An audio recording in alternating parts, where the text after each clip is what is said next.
Welcome back to the Crochet Cradle. So, my friends at Yarnspirations.com. If you have this yarn, Caron Layer Cupcakes, we're going to do the hat, the bucket hat, that is here on the label. So the instructions are here on the back of the label. I find that really hard to read. So what I do is I take my phone, I take a photograph of it, and then I toss it to my printer so I can see all the instructions if you want to see that here. Today's tutorial, I'm going to take you through all of the instructions step by step to be able to do this.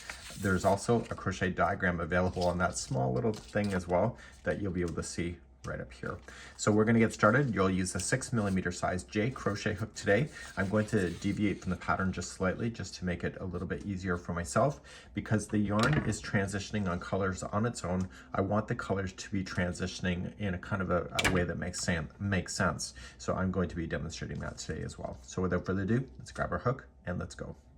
By the end of this video, you're going to have this, and this yarn here is 100% recycled cotton, and so you're going to notice that cotton is the best yarn for dealing with heat, especially if you're wearing this outside. You'll notice that the stitch work is a little bit open, which is going to let the heat from your head to be able to escape as well. So if you do these kind of hats with acrylic yarn, you tend to bake in those kind of hats, but because this is acrylic, and this is really looks like a thread. So when you really look at this yarn, it's actually just a loom knit kind of idea of thread, and because of that, it's not going to retain a lot of heat. As we get started today, you'll need a spare piece of yarn. We're going to do a continuous revolution that is not shared in the pattern so that we can get the colors to kind of circle around in a more even way instead of having a step up with doing slip stitch joining.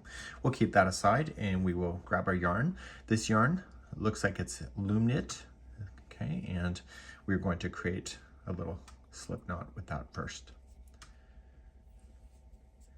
And now we're going to chain 3. So 1, 2, and 3, and let's move on to round number 1. We're going to go third chain from the hook, which is the starting chain that you had, and you want to put in 10 half double crochets. So wrap the yarn first, going right into the beginning chain, yarning over, pulling it through, and then pull through all of it. Okay, and so you want to do this a total of 10 times all the way. So that was 1, and we'll keep on doing it into the same 1, 2,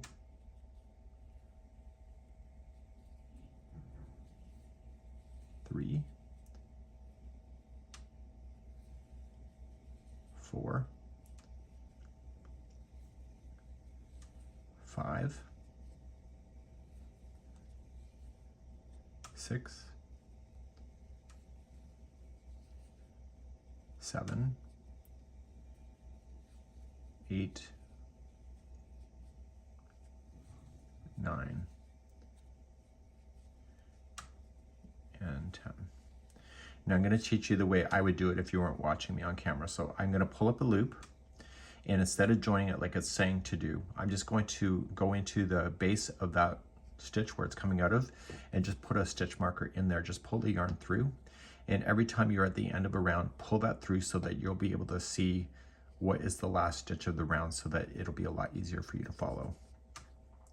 And as we begin round number 2, what's going to happen is that we are going to start without doing any chains or anything. We start immediately in the first one, and we'll pick you up on round number 2 in a moment. So let's get our pattern established. We're going to go and do 2 half double crochets into the first stitch. Okay, so what we want to do is we have to find the 10th one back. So just find it back. So 1, 2, 3, 4, 5, 6, 7, 8, 9, and 10. Seems obvious, but I always check it even as an experienced crocheter. And right at the top of that, place in 2 half double crochets into that stitch. And what this is going to do is it's going to cause the whole hat to do a spiral effect, which then we don't need any slip stitching to finish off any of the rounds. So you're going to go and put 2 double crochet in, or 2 half double crochet in each of the stitches all the way around until you get to that stitch marker. And the stitch marker tells you that that's the last stitch. And I need you to do this all the way around for round number 2. And I'll be right back in a moment. I'm coming all the way around, and that stitch marker one is considered the last stitch. I'm still putting in 2 double crochets in that, but the second double crochet, or half double crochet, I apologize, and the second one I am going to move the stitch marker up. So just pull that stitch marker up into it, Do not release anything from the previous one. Let that line follow so that if you ever have to frog it, which means to rip it, take it out, you'll know where the stop and starts of every one of the round circles were. Let's begin round number 3. So moving forward, I'm going to give you what the stitch combination is to do all the way to the stitch marker at the end of each round. So the first one that is empty is going to be 1 half double crochet, and the next one has 2 half double crochets in it. Okay, so the repeat to do that all the way around. The next one has 1 into it only, and the next one has 2 half double crochets in it. And I need you to do that sequence all the way around, and if your stitch counting is right, the very last one should have the 2 half double crochets in it. And I'll be right back in a moment. At the very end of number 3, just going in, I'm putting 2 half double crochets into the last one. That's only because I'm keeping the sequence and make sure I move up the stitch marker. So going forward, I'm going to give you what the sequence is. I'm going to tell you what it is. You're going to go all the way to the end of the round, and then the next clip then starts at the beginning of the next. Let's begin number 4. Round number 4. The first 2 will be a half double crochet by itself. So 1 by itself, and the second one is by itself. And then the next one has 2 half double crochets in it. Okay, so the repeat of that sequence is the next 2 are by themselves, and the next one has 2 half double crochets in it. So you're going to do this around. The very last stitch will be 2 half double crochets. Move that stitch marker, and I'll see you on round number 5 in a second. Round number 5. The first 3 in a row will each be 1 half double crochet.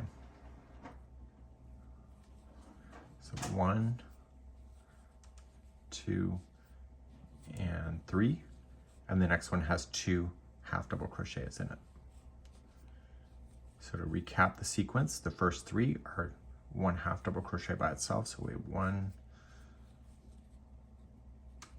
2, and 3, and 2 half double crochets into the next. Please do the sequence all the way around. Move up your stitch marker. I'll see you on round number 6. Moving on to round number 6. The first 4 in a row will each be a half double crochet. So 1, 2, 3, and 4, and then 2 into the next. 1 and 2. So the sequence going around, the colors are about to change for me here. So we have 4 in a row. So 1, 2, 3, and 4, and 2 into the next. And you're going to do that all the way around for round number 6. So by doing a spiral like this, it just picked it up here, but it keeps on spiraling instead of having steps going up. So if it turns this color and then goes to blue to the next, it doesn't look as good. That's my thought, and you can let me know how you feel about stuff like that in the comments. Let's see you at the end of round number 6, moving on to round number 7. Okay, rounds number 7 through 14 are all the same, and it's just a half double crochet in each. And so you're going to do this, it's a total of 8 rounds. So just click this off on your list, so just check it off as you go and complete rounds number 7 through to 14, and I'll pick you up on number 15 in a moment. I'll be right back. I'm now at the end of number 14. Number 15, we are going to do a slight expansion, but we're also only going to use the front loop. So if you're new to crochet, there's always 2 loops that make up a stitch. The loop that is closest to you is called the front loop, and the one away from you, the furthest one, is a back loop. We only want to use the front loops in this whole round. So what we need to do is create this so that we're going to start opening it up like the bucket hat traditional look. So to do this, you're going to half double crochet the next 5 in the front loop only. This creates a natural bend in the material. So this is 2,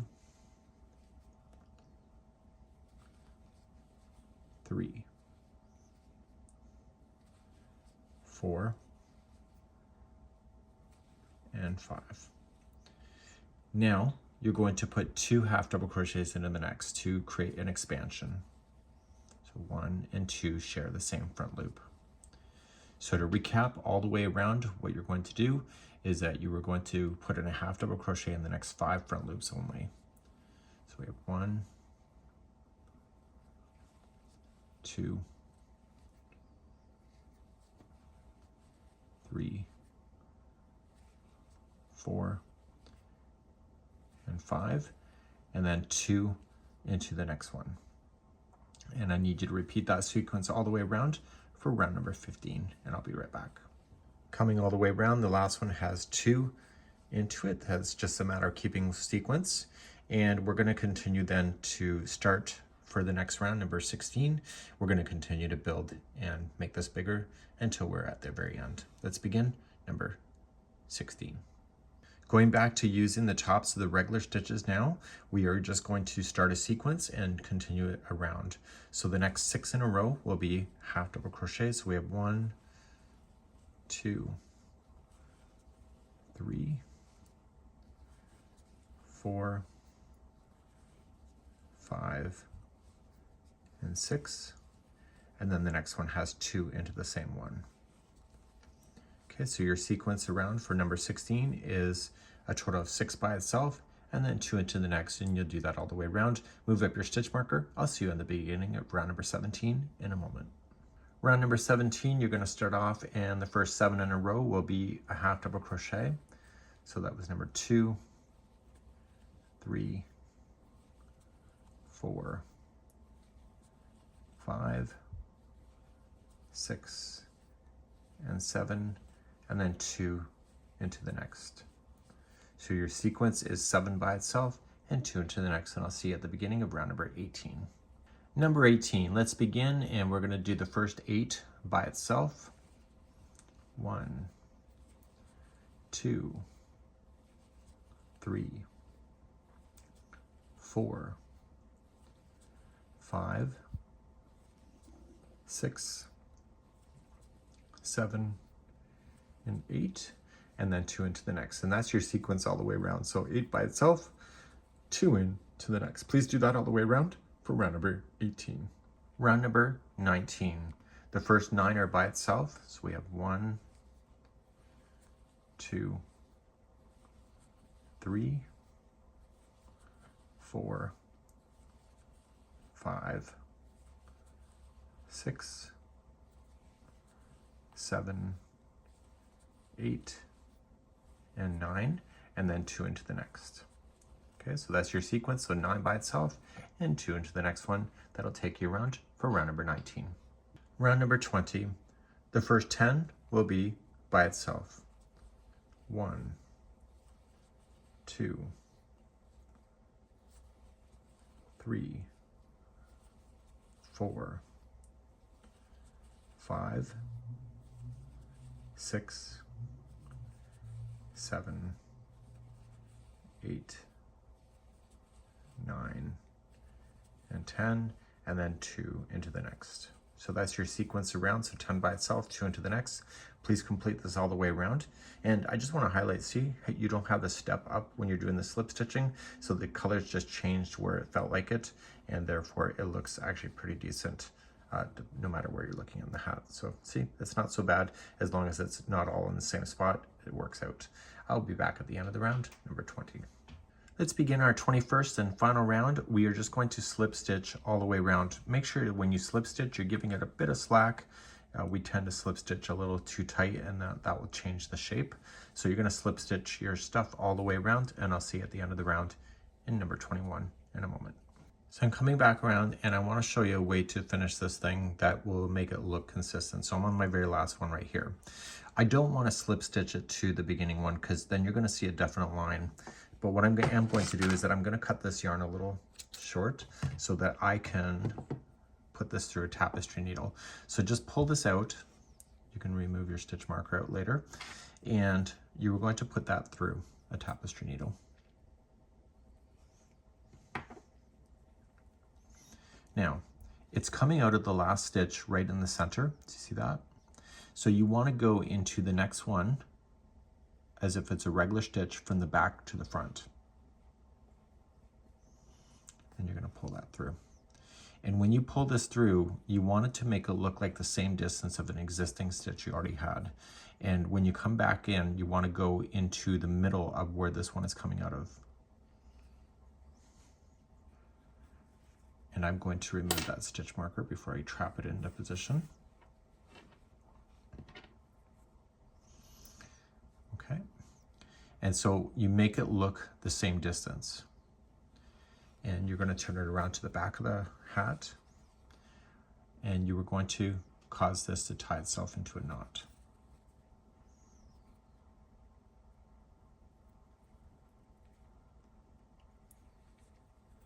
Okay. And then you're going to just drag this through the brim area on the underside of the hat. If your needle is coming out of the front, you've gone too deep. So just coming across, so back, slightly different path, back in the same direction that you just came from. You're better off to split plies, so see how I came between plies? That's the best way to trap this stuff from falling out. Any loose ends that you'll have, you want to take care of those as you go. And therefore this will be the end of your hat, just like that. So you can see this is probably the only part where you'll see where there's a definite stop of the coloring. But when you look at the hat as a whole, you can see that the colors just kind of went all the way around. So no matter how you turn it, you don't have a definite step up or down of where the colors stopped and started.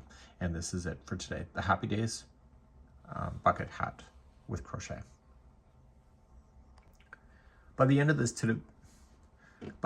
video, you're going to have this, and this yarn here is 100% recycled cotton, and so you're going to notice that cotton is the best yarn for dealing with heat, especially if you're wearing this outside. You notice that the stitch work is a little bit open, which is going to let the heat from your head to be able to escape as well. So if you do these kind of hats with acrylic yarn, you tend to bake in those kind of hats, but because this is acrylic, and this is really looks like a thread. So when you really look at this yarn, it's actually just a loom knit kind of idea of thread, and because of that, it's not going to retain a lot of heat.